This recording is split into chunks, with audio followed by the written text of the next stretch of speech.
Hello, this is Rashad Mitchell, and this is the Rashad Mitchell Show on February 20th, 2016. Welcome, everybody. Thanks for listening to the Rashad Mitchell Show podcast on February 20th, 2016, where I will be talking about sports or anything that comes to my mind. I will be discussing this evening at 5 o'clock. I'll be doing this from Monday to Saturday at 5 o'clock, discussing whatever it is on my heart, whatever topics that I want to discuss, I'm going to do. So thanks for everybody for listening and those who are going to be listening later. First and foremost, I'd like to start and talk about last night's NBA game between the defending champion Golden State Warriors versus the Portland Trailblazers. And it was surprising to see what happens because the Blazers blew out the Warriors 137-105 behind Damian Lillard, who scored 51 points, which was his best game of his career against his hometown team. So what a way to start the second half of the NBA season from the one and only Damian Lillard, who scored 51 points. He had 7 assists, 6 steals, and no turnovers. They embarrassed the Warriors, embarrassed them. And quotes from here, Lillard said, he's from Oakland, California. He said it was a great feeling, and especially against the best team in the league. And he also said that he hasn't scored 50 since ninth grade. So we got to go back to high school when he was a freshman that he was able to score 50 points. And even Steve Kerr gave a compliment to Damian Lillard. He said that he was phenomenal. He looked like Steph Curry out there. And definitely did, because he shot 12 three-pointers and made 9 of them. So on top of that, he totally outplayed Steph Curry. Steph Curry was no slouch. He did his thing. He had 31 points and 5 assists, but he could not stop Lillard. Now, I don't know if he was guarding him the whole night, but the bottom line is Lillard had a monster game. Draymond Green had 14 points, 12 rebounds, 8 assists, but he also had 9 turnovers. So this loss snapped Golden State's 11-game winning streak. And yes, we'll see if they can bounce back tonight against the Clippers. That's going to be a tough game. And they're on this current road trip right now, which could derail them opportunity and chances to win 72 games or more. This is their 5th loss of the year. So they are 48-5, and they play a Clipper team who played very well on Thursday night against the Spurs. And we'll see how things turn out tonight on ABC, Clippers and the Warriors at LA. Golden State, man, this was their worst defeat of the year. I think it was. It has to be, because they lost by 32 points. They gave up 137 points, and that was the most by an opponent from Golden State. An opponent scoring 137 points, that was the most they ever gave up. So their defense was not on point last night. Here quotes here. Klay Thompson even said that now he scored 23 points. He said we weren't as focused as we should be. And even Curry said we just lost our composure when it comes to how we controlled our possessions. That usually doesn't happen. So as usual, when you are defending champion, you're going to say things that maybe don't give credit to the other team. But going to these quotes, it's like the Warriors did not come out and do what they usually do. And that's dominate and win. So either way, they got beat, and that's what it comes down to. Portland, on their side, they had 28 assists, 52 field goals, only had 13 turnovers, and they played an up-tempo game. And Damian Lillard made history. He became the first player in NBA history to at least score 50 points, dish out 7 assists, and have 6 steals. Also, he became the first player since Reggie Miller in 1992 to have 50 points and 7 assists without any turnovers. And he tied a franchise record and set a Warriors opposition record with 9 3-pointers. So this guy made some history last night.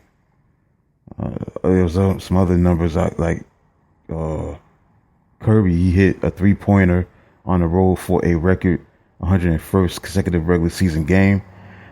He's the only player to ever compile a triple-digit streak of that nature. He has hit a 3 in 124 consecutive games overall, which is 3 behind the NBA record. And also the 42 points allowed in the first quarter were the most by a Warriors opponent in any quarter this season. So there's a lot of history made last night with both sides, on the Warriors side and on the Trailblazers side. So the Warriors will play tonight, which is a big game in the Western Conference. The Warriors play at LA against the Clippers tonight, while the Trailblazers will host Utah tomorrow on Sunday. So that was a shocker to see, Golden State, get dominated like that. Usually they dominate the opponents instead of the opponent dominating them. But give credit to Damian Lillard. He played a lights out game, and now we move on. And there was some other stuff going on last night in NBA. The Indiana Pacers defeated the Oklahoma City Thunder 101-98. So that was an impressive win for the Pacers to go into Oklahoma City and handling their business by 3 points, 101-98. So that was a big win for the Pacers. That was the Eastern Conference versus Western Conference matchup. So that was an interesting game. So that was a story going on in the NBA last night. The Pacers, man, they 29-25. They beat Oklahoma City, who is now 40 and 15 on the season. So Indiana Pacers, that's impressive, man. It's not easy winning at the Chesapeake Energy Arena. It's not easy at all, but they was able to go in and make things happen. So I'm gonna take a look at the recap from this ball game as Monte Ellis of the Pacers scored 27 points.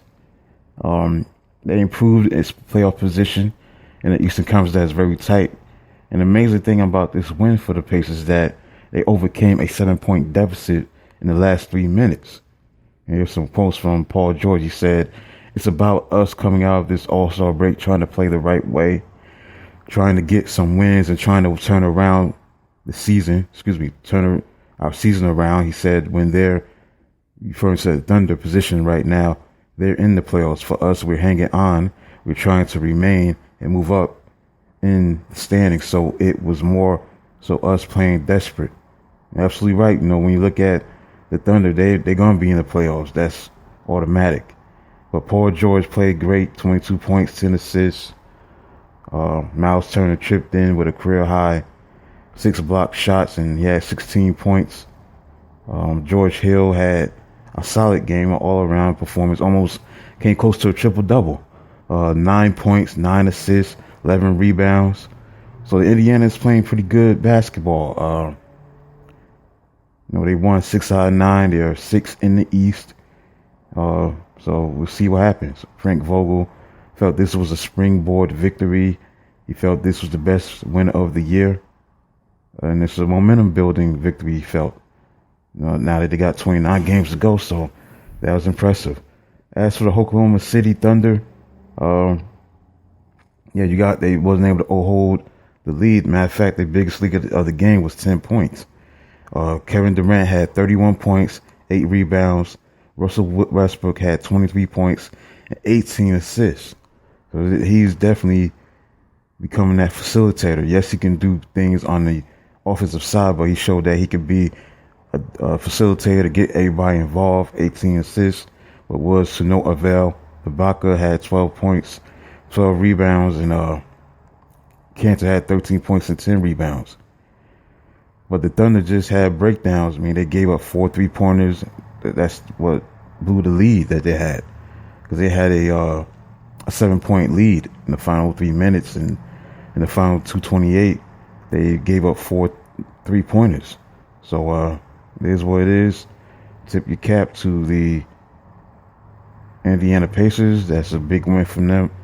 And then things get interesting. They play at the Magic tomorrow, and on the flip side, the Thunder will be hosting the Cleveland Cavaliers. That'll be on tomorrow. I guess that'll be on ABC tomorrow. That should be. So that's the story right now we got in the NBA. And you got 4 games on tonight. That's what it looks like. Atlanta plays Milwaukee. Miami plays Washington. New York Knicks play Minnesota. But the game of the night, without question, is the Golden State Warriors against the LA Clippers. See if the Clippers can give Golden State a 2-game losing streak, or will Golden State start another streak of their own? We'll see. We shall see.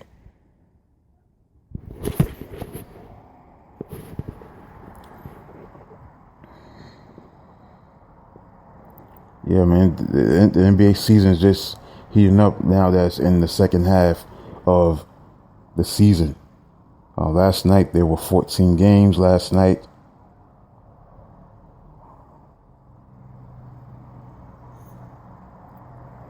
These were the games that just stood out for me. Now, there were some other games that was played, but I don't think none compared to the Indiana-Oklahoma City game, and definitely the Portland Trailblazers, the way they dominated the Golden State Warriors. I mean, that's all that matters. I mean, I'm not going to get into the Lakers losing to the Spurs. I mean, the Spurs are just a better team than the Lakers. You know, they won 119 and 113, a close game, but it is what it is. They got beat. So moving forward on the Rashad Mitchell Show, Spreaker.com, I'm going to take a look at what I left off yesterday. Yesterday I talked about who's better, who's best in football, looking at the top 60 NFL players of the past 60 years. This guy, author Steve Silverman, wrote the book, and I bought the book several years ago, and this is a very old book, but it's still relevant, despite the book being maybe, I think the book came out in 2009, 2008. Let me check.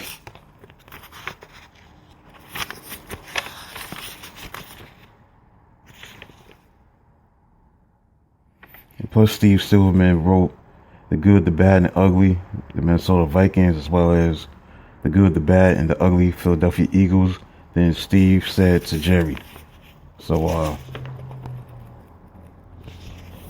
yeah, this book came out in 2009, so that's 7 years ago. So, yeah, this is a good book, man. I just felt that this was a good book for me to buy. I love these kind of books. I love list books. And these are kind of books that I've been writing myself. The top 50 underrated classic albums in hip-hop history, the top 50 underrated linebackers, the top 50 underrated NFL quarterbacks, just for an example. So, yesterday I left off with Eric Dickerson. Now I'm going to talk about O.J. Simpson. Now, we all know O.J. Simpson is basically known for what happened off the field. The double murder case that took place in 1994, that trial.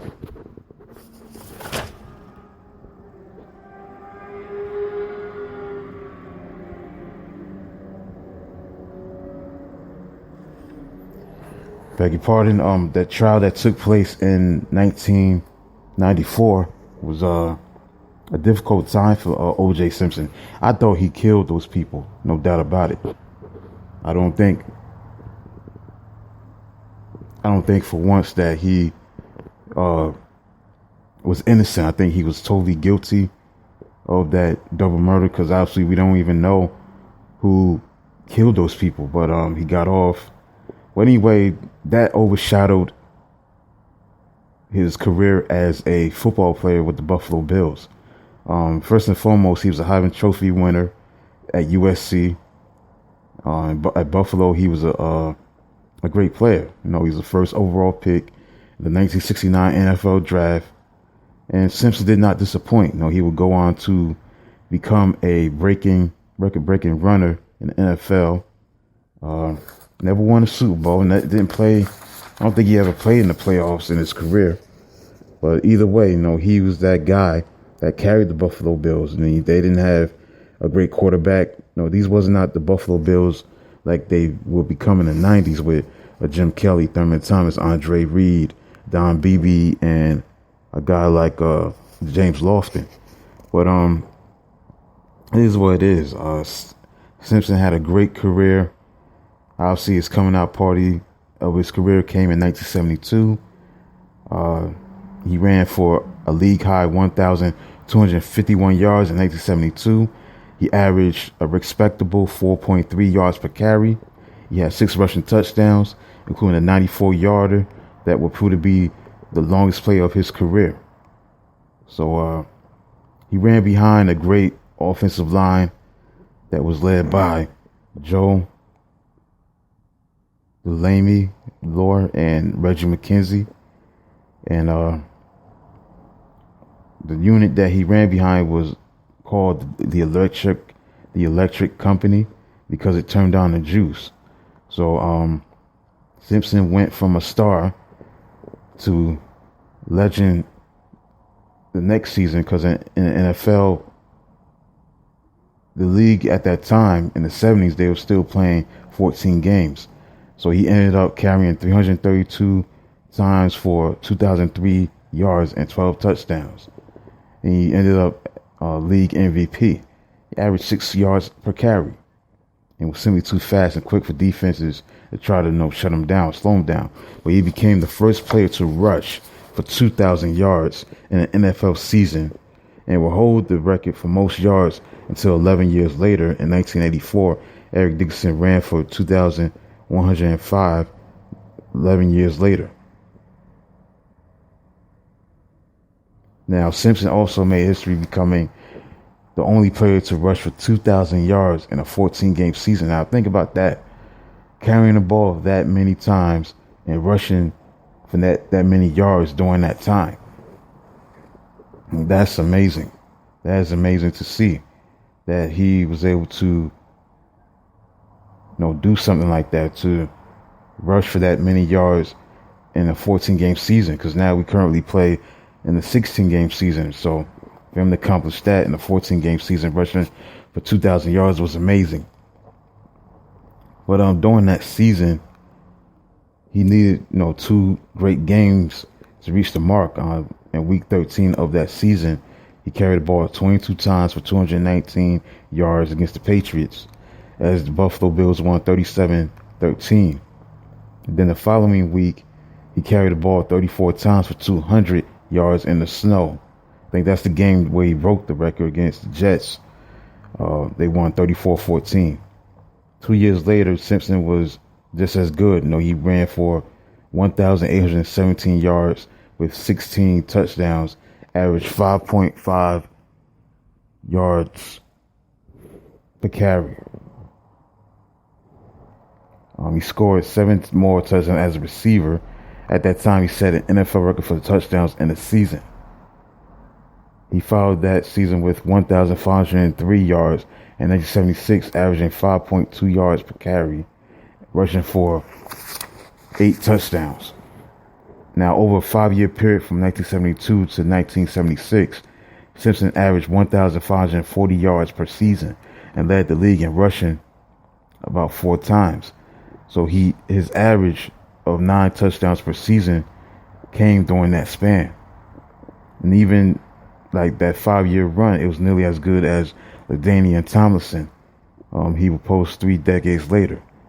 So overall, O.J. Simpson was a great football player.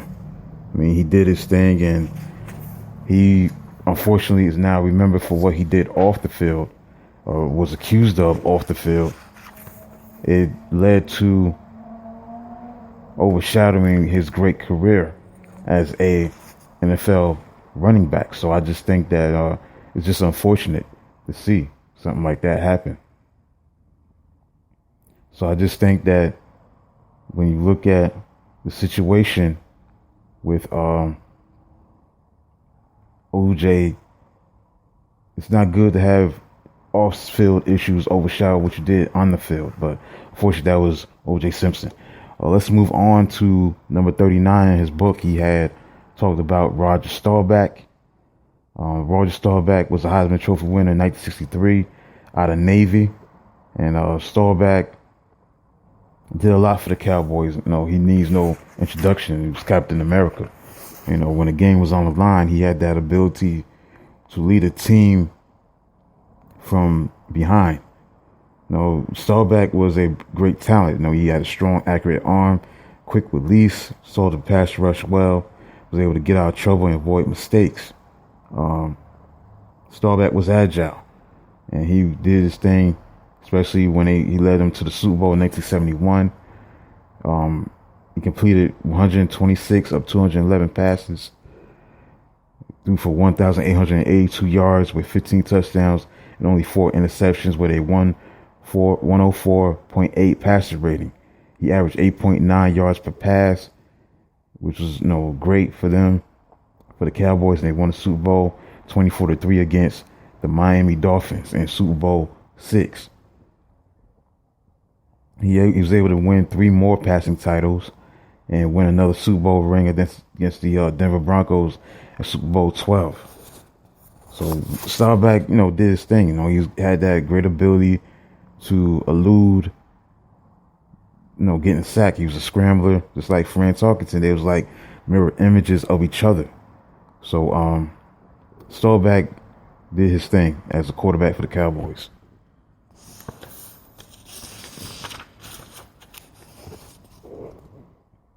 And they was very comparable to each other when you look at Staubach and Tarkenton. They did the same thing. Had the ability to scramble, the ability to elude a sack, the ability to buy time in the pocket to find a guy who will be open. So yes, Tarkenton was like the forerunner of the running quarterbacks, but Staubach helped refine that way of playing the game like that, because he scrambled to step out of trouble to buy time to make plays, and he ran the ball as a last resort. So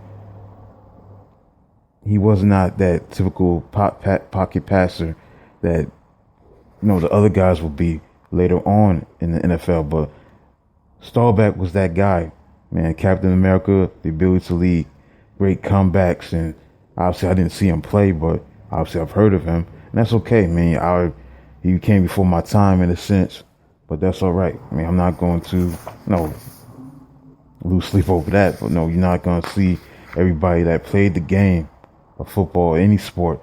You learn about them through the books, and you see how great they were. So there's a list here where Silverman compared Fran Tarkenton to Roger Staubach. And when you look at Tarkenton and his numbers, I mean, he comes out the better quarterback in a sense. I mean, when you look at more attempts he had than Staubach, 6,467 attempts. And when you look at Staubach, he had 2,958 attempts. Completions by a landslide, 3,686. Staubach had 1,685. Career passing yards was 47,003.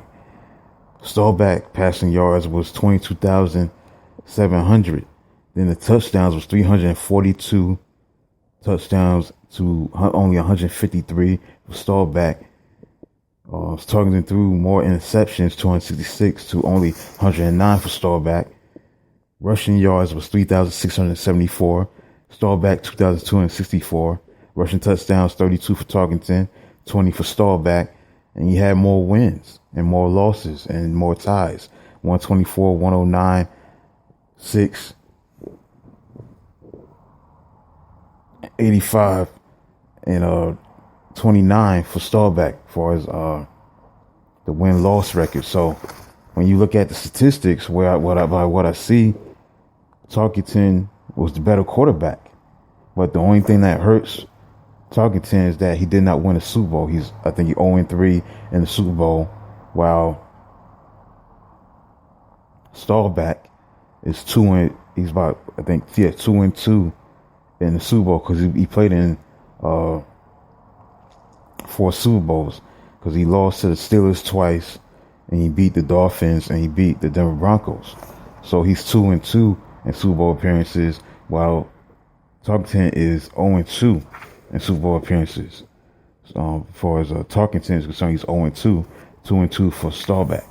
So, but at the same time, just reading the stats for you, it looks like Tarkenton is the better player. But in most people's eyes, or observers, those who saw those two quarterbacks, people always going to put Staubach above Tarkenton, because he was great in the clutch. He was Captain America. He had the ability to overcome deficits with his play. And also he won, 2 Super Bowls. Once you win Super Bowls to go with your comeback ability, you're going to be looked at even more higher than, another quarterback. So that's the story on Staubach, Captain Comeback. Next, number 38, we have the late, great Junior Seau. Obviously, he committed suicide, I think 4 or 3 years ago. I think he had CTE, but he was a great linebacker, Junior Seau. I mean, this guy was ferocious on that football field, man. He was a great linebacker. He was the catalyst for that defense. He was a leader of that team, Junior Seau. And Junior Seau just epitomized what a linebacker is about, because he played sideline to sideline. He ran, he played hard. He did what he could do to wreak havoc in the backfield with his tackling. He was in the Hall of Fame. He was inducted into the Hall of Fame a year ago in 2015. Yeah, he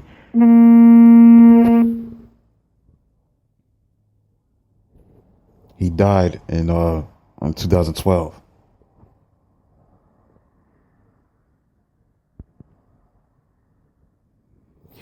So either way, despite him dying too soon, leaving this earth too soon in 2012, he was a great player on a bad team.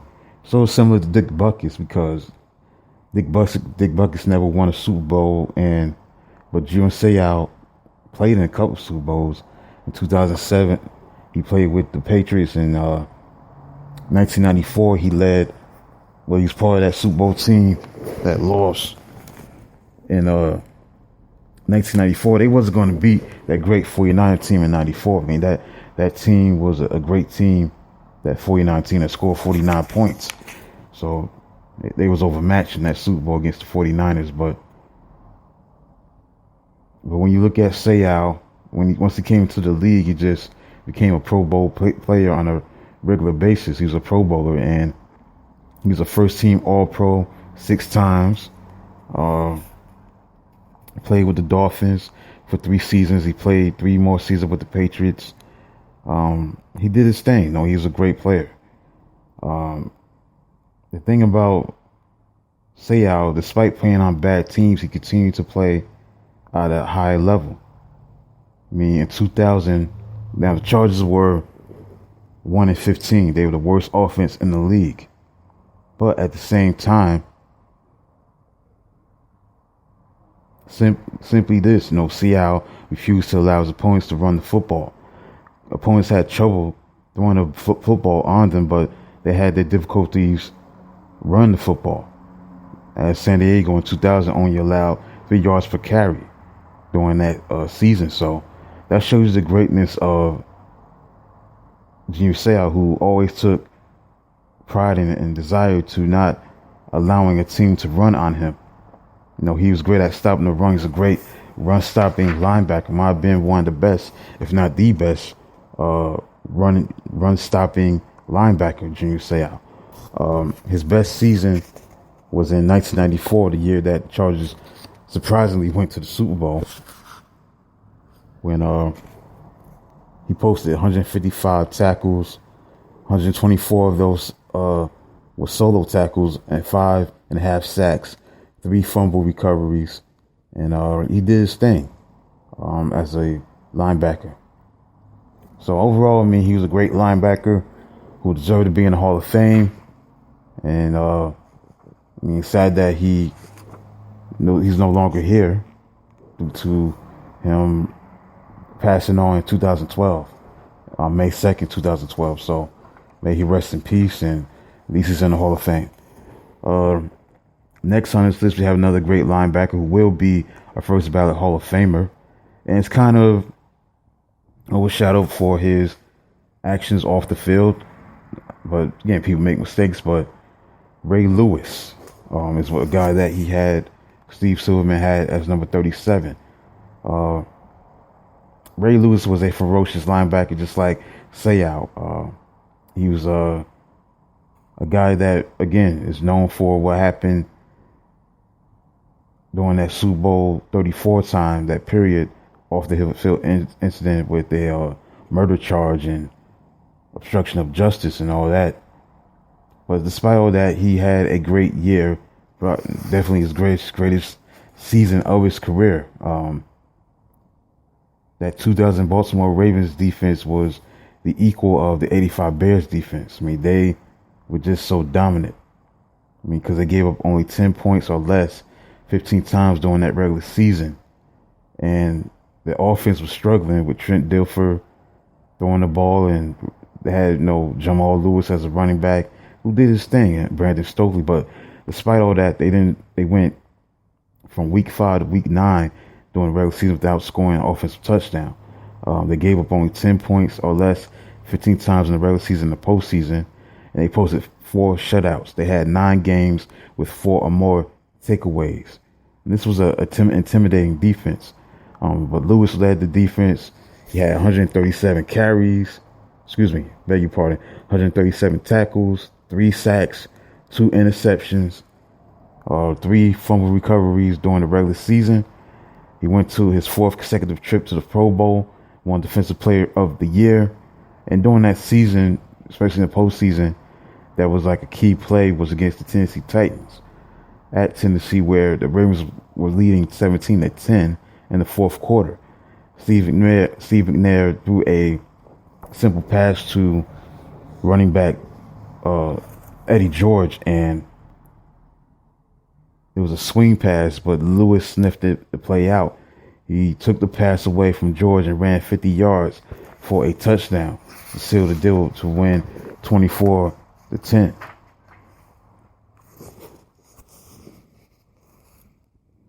But against the Ravens, against the Raiders, the Ravens in Oakland won 16-3 to win the AFC Championship game, and then the Giants just was dominated in that Super Bowl 35. 34-7. They did not score a touchdown on the offensive side. The only touchdown that they scored was on a kickoff return. They just was dominated by that defense. Ray Lewis, I think, was Super Bowl MVP. Let me check.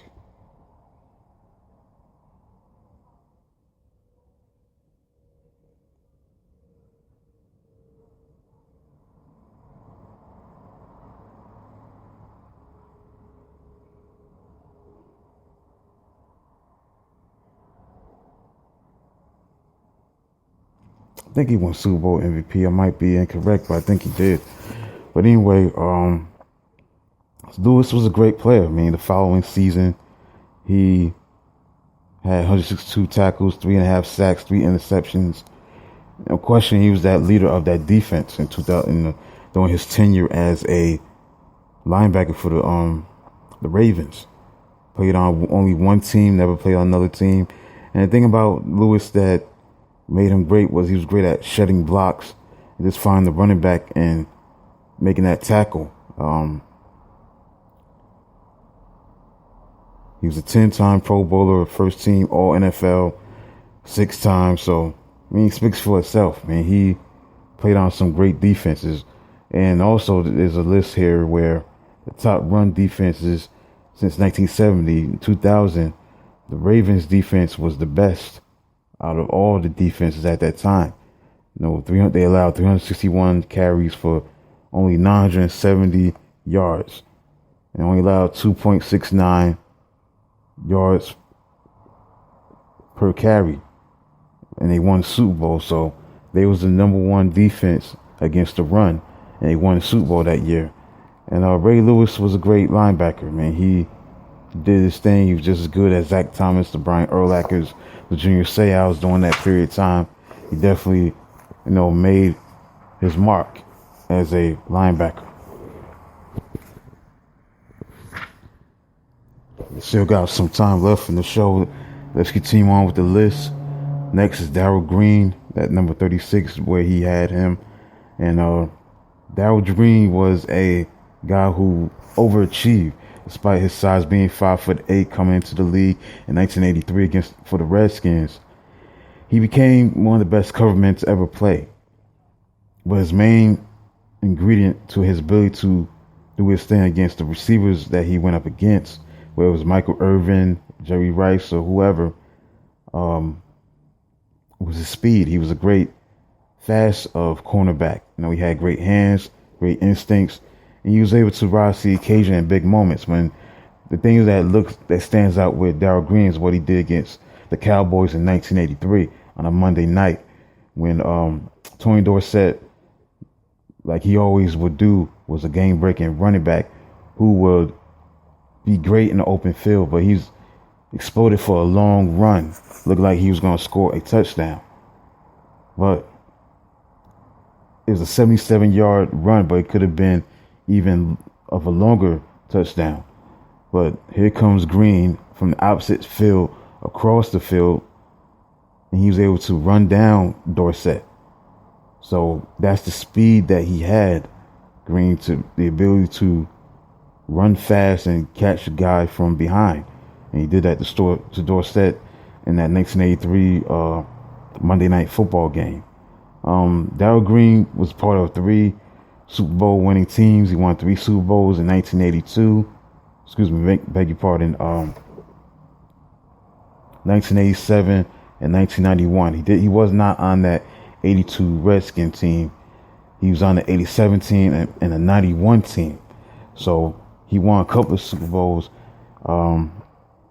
He did play in the 1983 Super Bowl, his rookie year, where he played 16 games, had 109 tackles and 2 interceptions.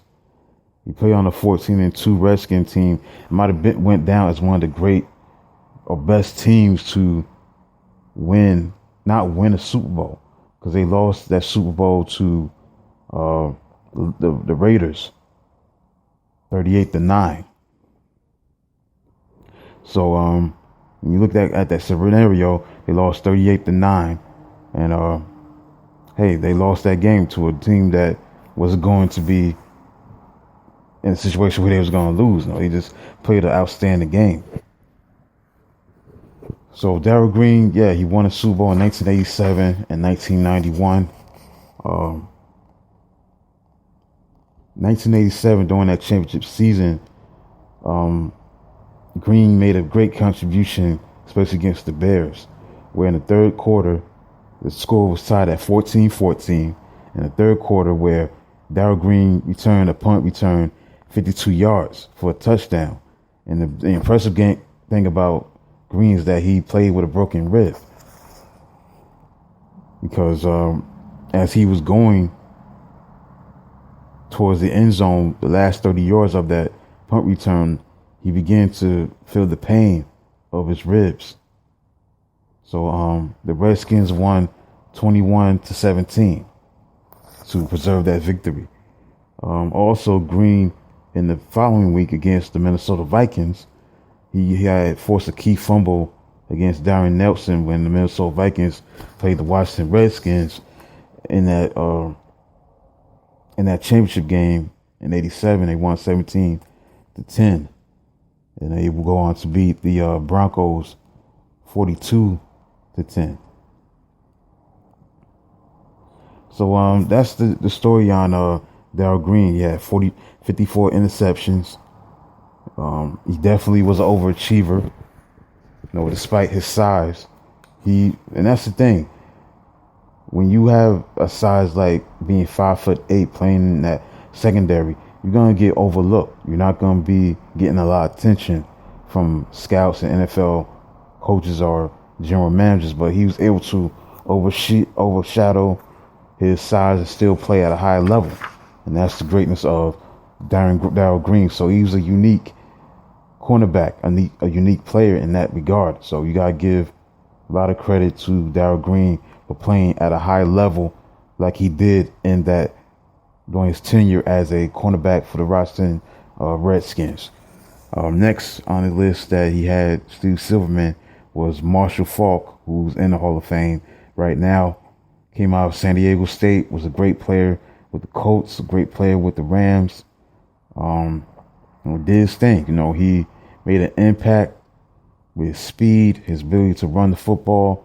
He was a great pass catcher. He was that guy. And his rookie year, he ran for 1,282 yards, 11 touchdowns, averaged 4.1 yards per carry.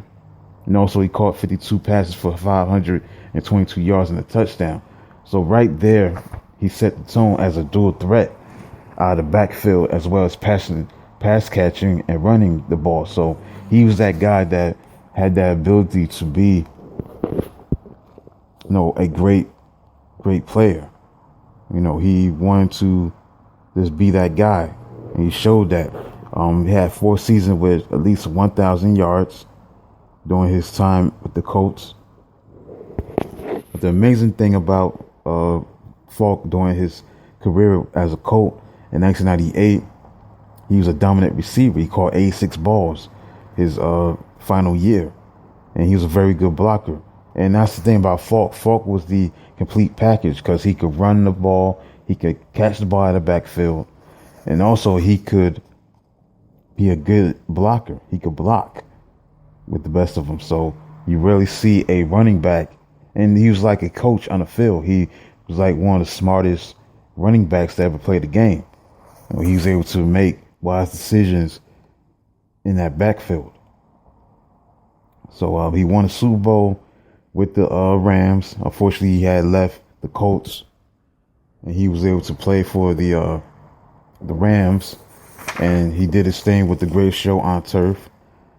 And during that first season with the Rams, he ran for 1,381 yards, and he scored 7 touchdowns, and he caught 87 passes for 1,048 yards, and became only the second player in NFL history to run for 1,000 or more yards and catch at least 1,000 yards worth of passing in the same seasons. The only one that did that first was Roger Craig, it's a disgrace that he's not in the Hall of Fame. But this Marshall Faulk was a dangerous player on the football field, and his best numbers was in 2000, where he ran for 1,359 yards and scored 18 touchdowns. He caught 81 passes for 830 yards and 8 touchdowns. So this guy was a great player. From scrimmage, he had 2,000 combined yards from scrimmage 4 times. So that's the story on Marshall Faulk. My time is running out. This is Rashad Mitchell on the Rashad Mitchell Show podcast. I'll talk to you again on Monday at 5 o'clock. I'll be on doing my podcast from at 5 o'clock Monday to Saturday. Until then, God bless you. This is the Rashad Mitchell Show. God bless. Thank you for tuning in. Check me out on YouTube. Check me out on all my Facebook pages, Rashad Mitchell's books especially. Thank you. God bless.